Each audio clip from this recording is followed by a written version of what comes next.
너의 음악을 해보아라 하고 소리 지르던 음악가가 하나 있습니다.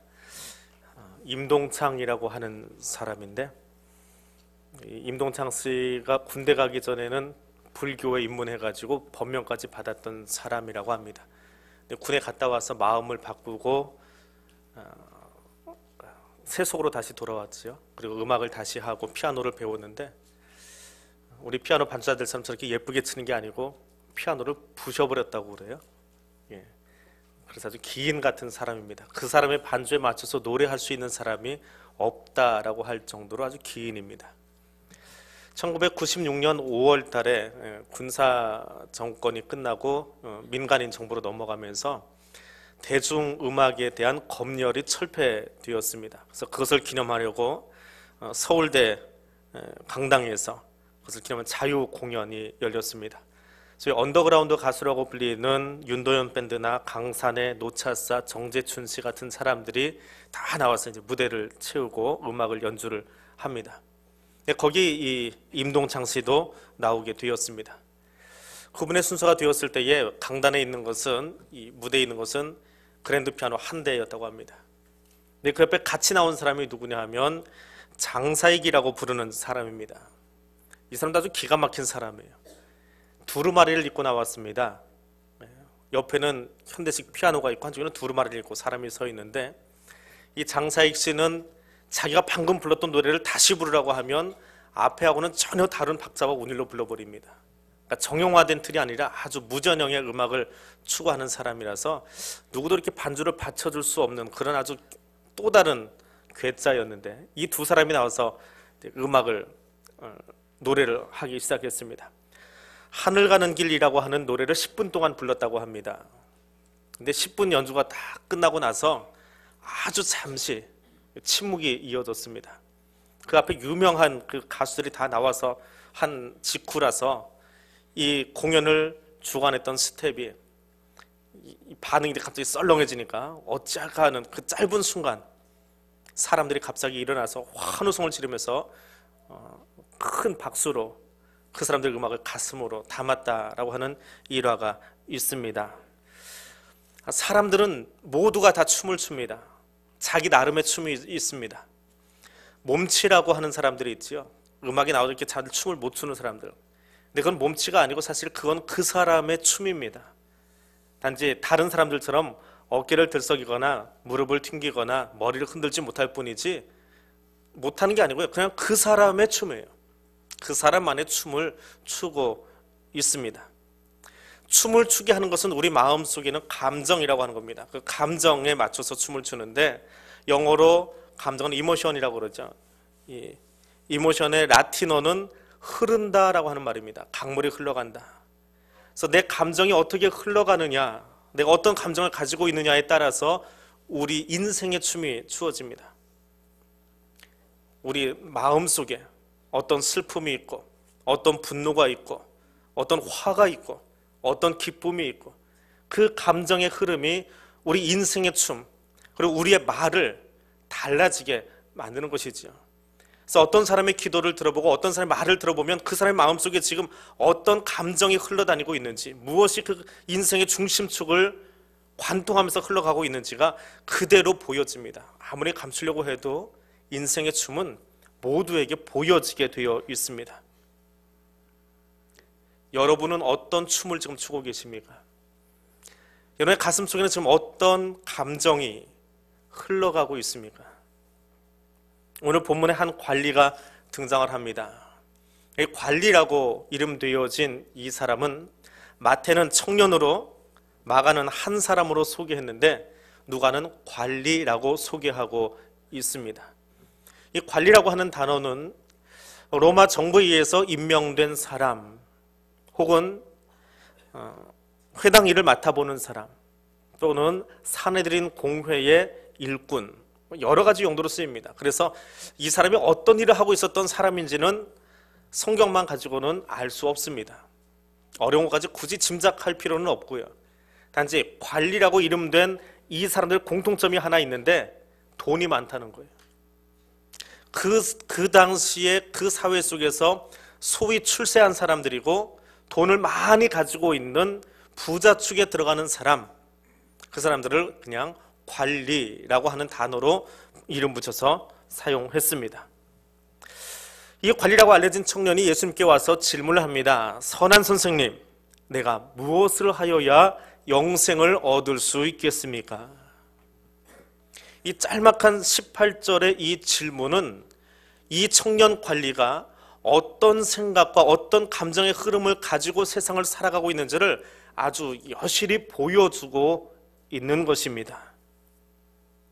유대인들은 하나님과 율법 외에는, 우리는 율법과 복음은 이렇게 대치되는 것으로 보는데, 그에게 율법이라고 표현된 것은, 신약 율법이라고 표현된 것은 구약 성경을 일반적으로 이야기합니다.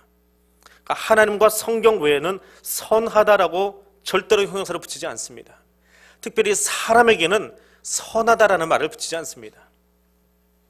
우리는 이렇게 다른 사람 칭찬할 때 그러죠. 정말 우리 선하게 생기셨어요. 이건 그냥 우리의 인사입니다. 유대인들은 절대로 사람에게 선하다라는 말을 쓰지 않습니다. 왜요? 사람은 죄인이기 때문에. 그래서 선하신 분은 하나님 한 분밖에 없습니다. 근데 그가 예수님을 만나서 호칭하기를 선한 선생님, 내가 무엇을 하여 영생을 얻을 수 있겠습니까? 이 말은 선생님, 제가 영생을 얻는 데 있어서 필요한 자격을 갖추는데 어떤 선한 행위가 필요하겠습니까? 라고 자기 속내를 이야기하고 있는 거예요. 내가 어떻게 하면 사람들에게 선하다라고 인정받을 수 있겠습니까? 나 그런 사람이 되고 싶습니다. 선한 척 하고 싶은, 선한 사람이고 싶은, 다른 사람에게 그렇게 보여주고 싶은 자신의 마음이 있는 것입니다. 그리고 또 하나는 영생에 이르는 길이 선한 행위로 말미암아서 되어진다. 행위로 말미암는다라고 착각하고 살아가고 있는 그런 사람입니다. 스스로 도덕적으로 바르게 살고 율법적으로 바르게 살아가면 그것이 영생을 얻을 수 있는 줄로, 그것이 구원을 받는 것으로 착각하면서 살아가고 있는 그 사람입니다. 그런데 자신이 그렇게 살아봤는데, 법을 잘 지키겠다고 노력하면서 살았는데 그 삶 속에서 자신이 만족을 얻지 못한 것입니다. 그때 예수의 이야기를 들었습니다. 그 청년에게 찾아가면, 예수에게 찾아가면 무엇인가 답이 있으려니 하고 예수님을 찾아옵니다. 그 청년의 삶이 어떤 삶입니까? 율법에 나온 대로 간음하지 말라, 살인하지 말라, 도둑질하지 말라, 거짓 증언하지 말라, 내 부모를 공경하라. 율법에 나오는 모든 조항들은 철저하게 다 지켰습니다. 그것이 선한 것인 줄 알았습니다. 자신이 최선이라고 하는 것에 노력을 다 기울였습니다. 그런데 마음이 공허해요. 내가 법을 다 지켰다고 자부하고 살았는데, 그런데 나는 공허해요. 사람들이 나에게 그렇게 칭찬해 주질 않아요. 나를 그렇게 알아봐 주질 않아요. 그래서 내 인생이 그렇게 편안하지 않아요. 그래서 예수님을 찾아온 것입니다. 읽어보지는 않았는데 책 제목은 다 아는 책이 또 하나 있습니다. 지난주에도 그런 책을 하나 소개해드렸는데, 칭찬은 고래도 춤추게 한다. 다 읽어보셨나요? 흥 하시는 게 안 읽어봤어요. 그런데 제목은 다 알아요. 그런 책들이, 유명한 책이 몇 권 있지요. 칭찬은 고래도 춤추게 한다. 그런데 조련사가, 그 동물을 조련하는 그 사람이 고래를 칭찬해 주면, 아이고 우리 고래야 잘했다, 이름이 있겠지요. 고래가 잘했다 그러면 고래가 어떤 춤을 출까요? 뭐 꼬리로 물을 막 탁탁탁 치면서 앞으로 가기도 하고요, 훌라후프를 통과하기도 하고요, 뭐 저쪽에서 뭐 이렇게 물어오라고 딱 물어오기도 해요. 그러면 사람들이 막 박수를 쳐주겠지요. 휘바람도 불어주고요. 그럼 고래는 무엇을 얻어갑니까? 물고기. 그럼 고래가 춤추는 이유는 뭐예요? 물고기 먹으려고. 굶주리게 만들어가지고 고래가 배고프게 만들어서 저 사람이 좋아하는 행동을 막 하면 물고기가 생기는 거예요. 배고픔을 충족시킬 수 있는 거예요. 그럼 그 춤이 정말 고래의 춤일까요? 그 칭찬이 정말 고래가 원하는 그 춤을 추게 만든 것일까요? 내가 어찌하여 나를 선하다고 일컫느냐? 하나님 한 분 외에는 선한 분이 없느니라. 예수님이 그 청년 관리에게 이야기합니다. 자신이 죄인이라고 하는 이야기는 아닙니다. 하나님만 선하시다라고 이야기하는 거예요. 또 하나는 그 청년에게, 그 관리에게 너의 삶의 수준이 지금 법을 지키고 있는 그 정도 수준에서 벗어나서 더 선하고 더 하나님께서 자유한 인생의 춤을 내가 추기를 원한다라고 요청하고 있는 겁니다. 그런데 아직 이 청년 관리가 깨닫지를 못해요. 그래서 뭐라고 대답합니까? 선생님, 내가 어려서부터 율법을 잘 지켰습니다. 어려서부터 잘 지켰대요. 유대인들은 5살, 6살 때부터 성경을 읽기 시작합니다. 우리는 뭐 글자를 깨우쳐야 간신히 읽기 시작하는데 이 아이들은 그렇지 않아요. 어려서부터 성경을 읽어요. 그리고 그대로 지킵니다. 성인식을 할 때쯤 되어지면 우리하고는 달라요. 성경, 구약 성경을 다 외워버립니다. 그리고 어느 부분을 펴든지 그것을 가지고 설교할 수 있을 만큼 바뀌어버려요. 그게 성인식의 과정입니다. 그런 자부심이 있어요. 나는 어려서부터 성경을 잘 읽었습니다. 그런데 문제가 있어요. 그 법을 잘 지키면 그럼 내가 바뀔 줄 알았는데 오히려 공허하더라는 거예요. 공허함이 자기 가슴속에 찾아오더라는 거예요. 사도 바울이 자신의 모습을 빌립보의 성도들에게 이렇게 소개합니다. 내가 과거에는 열심으로는 교회를 핍박하고 율법의 의로는 흠이 없는 사람이었다. 그런데 내가 예수님을 만나고 나니까 그 모든 것을 무엇으로 여겼다고요?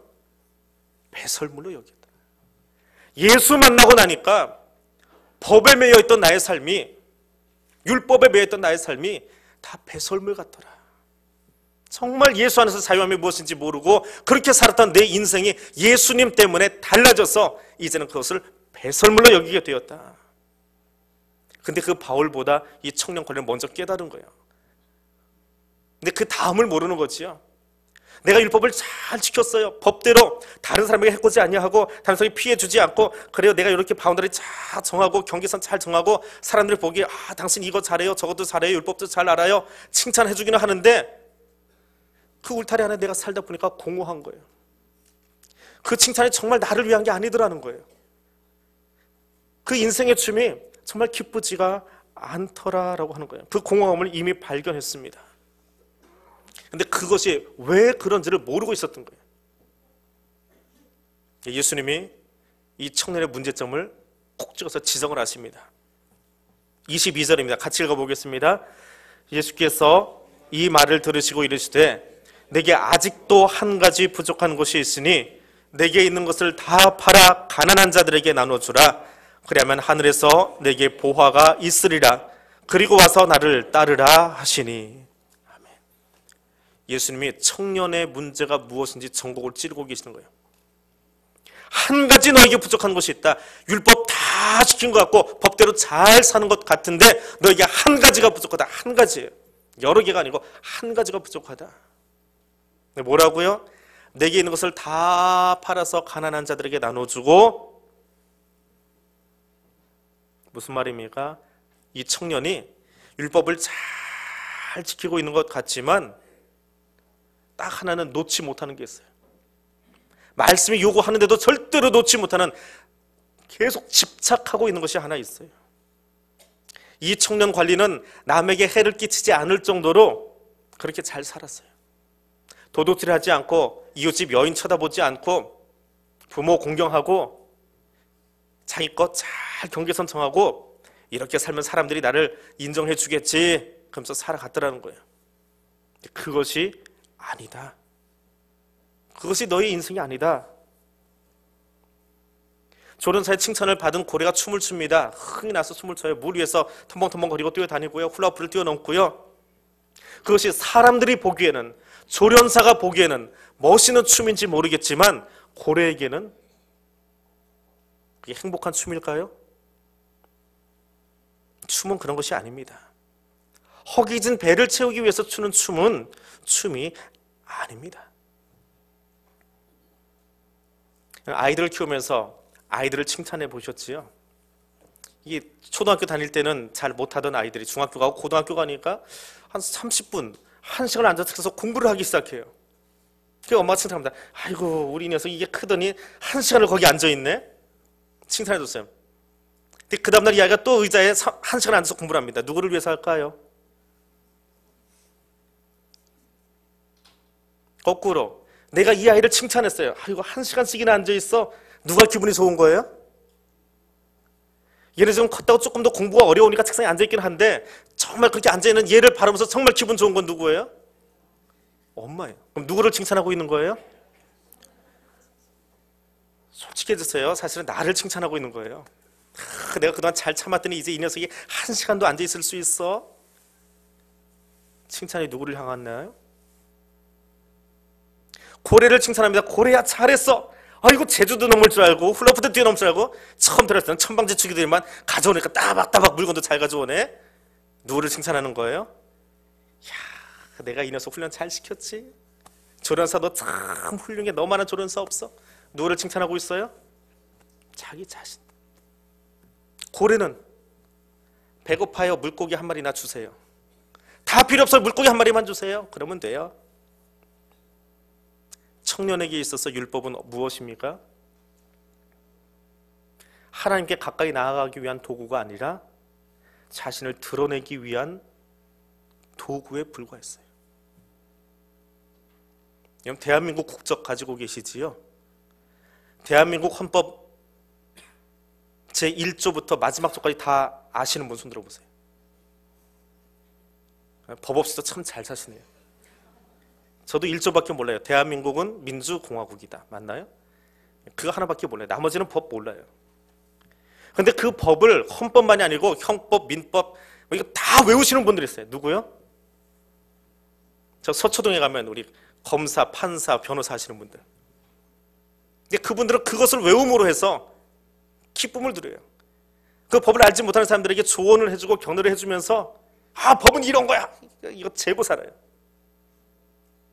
관리에게 있어서 이 청년 관리에게 있어서 율법은 무엇이라고요? 자기 의의를 드러내기 위한 도구였지 그것에서 본인은 자유하지 못했어요. 그 안에서 춤을 추지 못했어요. 보여주기 위한 거예요. 내가 이만큼 알고 있어. 내가 이 법 테두리 안에서 정말 잘 살고 있었어. 봐. 근데 나 좀 칭찬해줘. 나 좀 알아봐줘. 그런데 그렇게 살았는데 내 마음이 공허하더라는 거예요. 근데 주님이 그에게 이야기합니다. 그거 잘 지켰는데 더 중요한 게 있어. 내가 가지고 내가 집착하고 있는 그것을 다 팔아서 나눠주고 그리고 나를 따르라. 이것은 이 청년에게 청빈한 삶을 살아라라고 요청하는 것이 아닙니다. 법을 지킬 줄 아는 그 정도의 삶이 아니라 법의 정신을 가지고 보다 적극적으로 내 이웃을 사랑하는 삶을 내가 살았으면 좋겠다라고 하는 거예요. 청년이 추어야 될, 이 청년 관리가 추어야 될 인생의 춤은 율법에 맞추어서 추는 춤이 아니더라라고 하는 거예요. 청년의 재물을 다 나누어 주어도 예수님을 따르지 않으면 그것은 잘못된 선택입니다. 청년의 재물을 나눠주고 예수님을 쫓았어도 예수의 말씀을 듣고 그대로 살지 않으면 그것도 잘못된 거예요. 재물을 나누어 줄 만큼 이웃을 사랑하고 누구보다 하나님을 더 사랑하고 하나님이 요청하신 법의 정신으로 주님을 따라가면서 살아가는 그 삶을 주님이 원하고 계시는 거예요. 그럼 고래가 추는 진짜 춤은 어떤 춤일까요? 고래를 막 칭찬해 주는데 고래가 어떤 춤을 추면 정말 멋있을 것 같아요? 여러분 머릿속에는 이 쇼윈도우 안에 있는 고래만 생각이 나셔서 그러는데 제가 이 설교 좀 하려고 고래하고 얘기를 좀 해봤어요. 야 고래야 너는 어떤 춤을 추고 싶니? 하고 물어봤더니 고래가 그렇게 이야기하더라고요. 나는요 저 유리상자 안에 갇혀있지 않고요 바닷속에 들어가서 물고기들을 막 쫓아다니고 싶어요. 그 안에서 뱅뱅 돌아보기도 하고요 다른 엄마 고래들과 같이 바다 위로 턱 뛰어다가 떨어져 보기도 하고요 그리고 배가 부를 때는 물고기 지나가 안녕, 말미잘 안녕, 붕어야 안녕 인사도 해주고 싶어요. 그런 행복한 춤을 추고 싶어요. 다른 사람이 보이기 위해서 누가 나에게 박수 쳐주기 위해서 그런 춤을 추는 게 아니고 내 바다에서 나의 춤을 추고 싶어요. 칭찬하는 것이 고래로 하여금 우리 자신의 삶을 살지 못하게 할 때도 있습니다. 고래는 자기의 춤을 추고 싶어요. 예수님은 청년 관리에게, 오늘 우리들에게 율법에 매여 있는 삶이 아니라 사랑의 춤, 행복의 춤을 추기를 원하고 계십니다. 문자에 매여 있는 삶이 아니라 하나님의 음성에 귀를 기울이고 그 음성에 주는 정신의 귀를 기울이고 살아가기를 원하고 계십니다. 우리 29절과 30절의 말씀을 같이 한번 읽어보겠습니다. 이르시되 내가 진실로 너에게 이르노니 하나님의 나라를 위하여 집이나 아내나 형제나 부모나 자녀를 버린 자는 현세 여러 배를 받고 내세 영생을 받지 못할 자가 없느니라. 예수님은 이 청년 관리를 향해서 무엇을 위하여 살라고 이야기하십니까? 하나님의 나라를 위해서요. 하나님의 나라를 위해서. 뒤집어서 이야기하면 청년은 지금까지 어떻게 살았다고요? 하나님의 나라가 아니라 아버지의 장단에 맞춰서 산 거예요. 아버지, 내가 공부 열심히 하니까 아버지도 좋죠. 좋은 아들 두셨죠. 엄마, 내가 이렇게 공부 열심히 하니까 착하지. 내 머리 좀 쓰다듬어줘. 아, 여보셔, 내가 그 정도 율법 잘 알면 어때? 아, 인정해줄만 하잖아. 나 칭찬 좀 해줘. 그렇게 그냥 멋쩍게 앉아있지 말고. 사람들의 장단에 맞춰서 춤추며 살아갔던 거예요. 사람들이 인정해주는 것, 사람들이 기억해주는 것, 그런 인생을 살고 싶어서 나아갔던 사람이 바로 이 청년 관리였어요. 예수님이 그에게 요청합니다.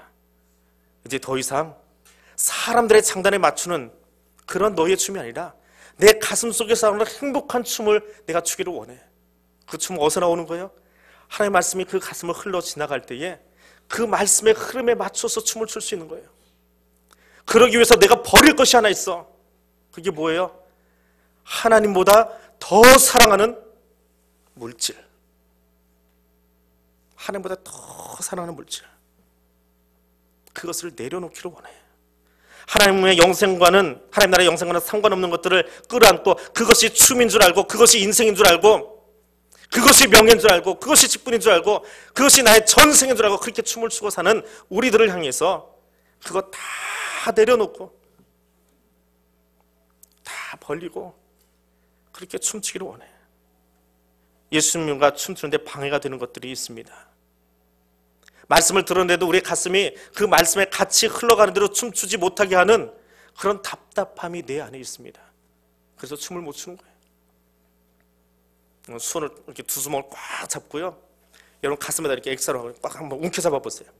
힘줘서 잡으세요. 그 마음속으로 생각해 보세요. 하나님, 내가 평생에 다른 건 다 포기해도요, 절대로 이거는 포기 못해요. 내 인생 이거 포기하면 나 죽을 것 같아요. 그게 내 명예일 수도 있고요, 그게 내 직분일 수도 있고요, 그게 내 자존심일 수도 있고요, 그게 내 물질일 수도 있고요, 그게 내 자식일 수도 있고요, 법일 수도 있고요. 이 천연관리처럼 이거 절대로 포기, 이거 꽉 한번 잡아보세요. 따뜻하세요? 이거 차갑다고 얘기하면 거짓말이에요. 이거 따뜻해요. 너무너무 좋아요. 이거 꽉 잡고 좋아요. 출세하고 싶어요. 아, 사람들이 알아주면 너무너무 좋겠어요. 절대로 포기 못해요. 근데 이거 그냥 확 풀어보세요. 뭐. 기분이 어떤가요? 편안하신가요? 씁쓸해요. 왜? 아직 그걸 떠나보낼 수 있는 준비가 안 돼 있어서 씁쓸해요. 근데 주님은 청년 관리에게 그렇게 꽉 움켜잡고 있던 그 물질, 청년에게는 그것이 문제였고요, 오늘 나한테는 또 다른 나의 물질들이 있어요. 절대로 놓지 못하는 거야. 나의 자존감일 수도 있고, 나의 명예심일 수도 있고, 사람들이 막 알아주기를 원하는 그 마음일 수도 있어요. 그걸 놔야 춤이 추어져요. 오늘 이러고도 춤추겠지요. 이러고도 춤출 수 있어요. 근데 정말 멋있는 춤을 추려면 그것을 놓아 보내야 돼요. 그래야 손을 흔들면서 춤출 수 있는 거예요. 근데 손을 놓아버리면 어떻게 해요? 이렇게 손을 가운데다 이렇게 모으고 있으면요, 누가 때리려고 해도 권투하는 선수를 보면 앞서 누가 때리려고 이렇게 가드를 딱 올리고 방어할 수 있잖아요. 벌리고 있으면 무방비예요. 나는 행복한 춤을 추고 싶은데 이렇게 손을 벌리고 있으면 무방비 상태라 상처 입기 쉬워요. 그런데 그렇게 해야 정말 춤을 출 수 있어요. 춤을 추기 원하는 것은 다른 상처도 수용할 수 있을 만큼 내가 힘이 있어야 돼요. 자신감이 있어야 돼요. 괜찮아. 그래도 너하고 같이 춤추고 싶어. 왜? 내 안에는 하나님의 자유함이 흘러가고 있기 때문에, 말씀의 자유함이 내 안에 있기 때문에, 그것을 가지고 내가 춤을 추기를 원해요. 청년 관리에게, 그리고 오늘 우리에게 주님 말씀하고 계십니다. 성령 안에서 변화되어서 교회 일꾼이 되었던 제자들, 또 바울처럼 주님보다 더 집착하는 내 자존심, 주님보다 더 집착하는 내 명예심, 주님보다 더 집착하는 나의 그 어떤 것들 좀 포기하기를 원합니다. 그리고 팔을 벌려서 우리 사랑하는 교우들을, 우리 사랑하는 나의 가족들을 안아줄 수 있기를 원합니다. 그렇게 안다가 상처 입을 수도 있어요. 나는 사랑하겠다고 안았는데 저 사람이 아직 변화되지 않아서 내가 아플 수도 있어요. 그래도 따뜻하게 안아주세요. 그 마음으로 안아주세요. 그것이 천국 만들어가는 방법이기 때문에 그렇습니다. 우리 옆 사람 얼굴 한번 쳐다보세요. 옆 사람 쳐다보세요. 쳐다보시면서 그 사람 얼굴 바라보는데 이렇게 바라보세요. 마치 먼 길을 나를 만나기 위해서 찾아온 천사처럼 한번 바라보세요. 지금 당신 만나려고 그 먼 길을 돌아 오셨대요. 천사님 반갑습니다. 천사님 사랑해요.